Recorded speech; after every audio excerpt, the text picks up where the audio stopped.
Buenos días, profesor. Mi nombre es Luis Fernando Costa Tobar. Voy a exponer el tema de familia de lenguajes para la asignatura de lenguajes y autómatas 2. Primeramente vamos a empezar con los lenguajes imperativos. Vamos a ver cuáles son sus características. Primero, se inspira en la arquitectura de von Neumann. Recordemos que la arquitectura de von Neumann es aquella que se basa en un procesador que contiene la ALU, la unidad de control, ciertos registros, tiene una memoria principal de un programa y un sistema de entrada y salida de datos. Su modelo teórico de los lenguajes imperativos es la máquina de Turing, es decir, aquel modelo teórico, porque no está implementado en hardware, aquella máquina abstracta que fue el inicio del algoritmo como tal. Tenía una cabeza que leía un carácter, un signo lingüístico, y a partir de él, de su valor, se movía a derecha o izquierda y realizaba y escribía cierto valor. ¿Esos imperativos en qué se basan?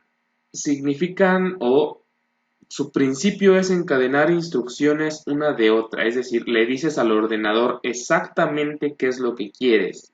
Ejecuta esta instrucción y después de esa instrucción ejecuta esta otra instrucción, etcétera, etcétera. Es decir, para llegar a un estado específico tú tienes que decirle al ordenador exactamente cómo hacerlo. Algunos ejemplos de ellos son Fortran, COBOL, ALGOL, BASIC, Pascal y C. Son los ejemplos los primeros ejemplos que salieron al mercado como lenguajes imperativos. Y ADA también. Después pasamos a los lenguajes funcionales. ¿Qué es un lenguaje funcional? Bueno, su unidad básica del lenguaje funcional es la función, como su nombre lo dice, valga la redundancia, es el elemento fundamental. Aquí el programador deja de pensar en instrucciones singulares y empieza a pensar, a estructurar y agrupar las instrucciones en un conjunto llamado función. Estos lenguajes, una peculiaridad es que permiten las funciones de orden superior. Las funciones de orden superior son aquellas que aceptan como argumento otras funciones. Es decir, se puede pasar funciones como argumentos de otras funciones. Además, se pueden almacenar funciones en variables. Es decir, la función rompe el estereotipo, por así decirlo, el paradigma de que le pertenece a una clase, no se enfoca ni en clases ni nada de eso. La función como tal es la unidad por donde tiene que empezar a pensar el programador. Cosas como un ciclo for, que consta de unas 5 instrucciones, se puede simplificar en una sola función donde tú le pases como argumento, por ejemplo, un arreglo. Y esta función, el programador, sin saber cómo funciona internamente, solo sabe qué es lo que le va a otorgar, la utiliza y hace uso de ella. Es decir, el programador piensa en funciones como cajitas negras que simplemente le otorgan datos y él va a trabajar con estos datos. Algunos ejemplos de estos lenguajes son Lisp, Shell, ML, Haskell. Y bueno, son los ejemplos de estos lenguajes. Pasamos a los lenguajes orientados a objetos. Los lenguajes orientados a objetos se basan en 4 principios: la abstracción, el encapsulamiento, el polimorfismo y la herencia. Voy a tapar un poquito los ejemplos. ¿Qué es la abstracción?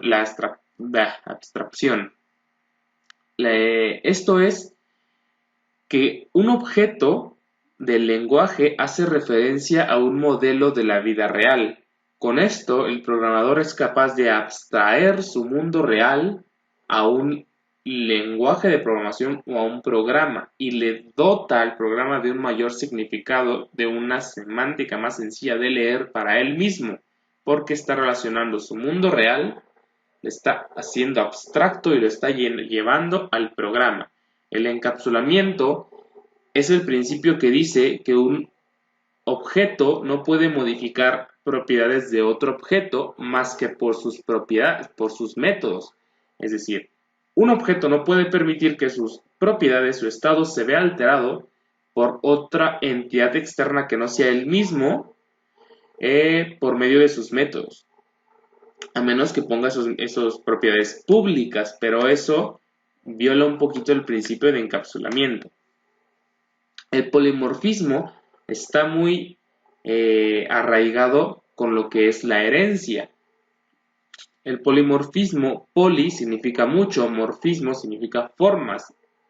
Es aquel objeto o aquella variable que se puede comportar como un objeto de un determinado tipo o como un objeto de otro determinado tipo. Esto va ligado a la herencia, porque una clase que hereda se declara una variable de una superclase puede almacenar instancias de todas sus subclases y dependiendo la instancia que almacene se va a comportar como un objeto o como otro objeto. Algunos ejemplos de estos lenguajes tenemos a Simula, Smalltalk, C#, Java y Python. Pasamos a los lenguajes de programación lógica. La programación lógica es aquella que trabaja en forma descriptiva. Ya no se piensa tanto en funciones, ya no se piensa en clases y objetos, ya no se piensa en instrucciones encadenadas. Se piensa de manera global, se deja de pensar en el cómo y se empieza a pensar en el qué se quiere.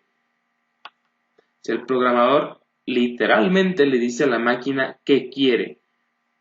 Un ejemplo de ello son el lenguaje, por ejemplo, SQL. En el lenguaje SQL no decimos, no planteamos el algoritmo para obtener los datos de la tabla. Simplemente hacemos un select asterisco from tabla. Le decimos a la máquina que me traiga todo de tal tabla. Y la máquina automáticamente, por medio de un algoritmo interno, va a buscar todos los registros de una tabla. Entonces, a nosotros no nos interesa cómo está implementado o qué algoritmo, qué va a hacer la máquina para traer los registros de esa tabla. Eso es un ejemplo, por ejemplo. Un ejemplo, por ejemplo. Así que no se piensa en el cómo, sino en el qué. Entonces se basa en la fórmula algoritmos es igual a lógica más control. Es decir, un algoritmo, yo dejo de pensarlo, yo le dejo de decir al algoritmo cómo hacerlo y yo empiezo a plantear mis algoritmos con base en sentencias descriptivas más ciertos bloques de control que me va a proveer el lenguaje como ciclos, como estructuras decisivas, etc. Algunos ejemplos de ellos son Prolog y Curry. Prolog es muy usado para la inteligencia artificial.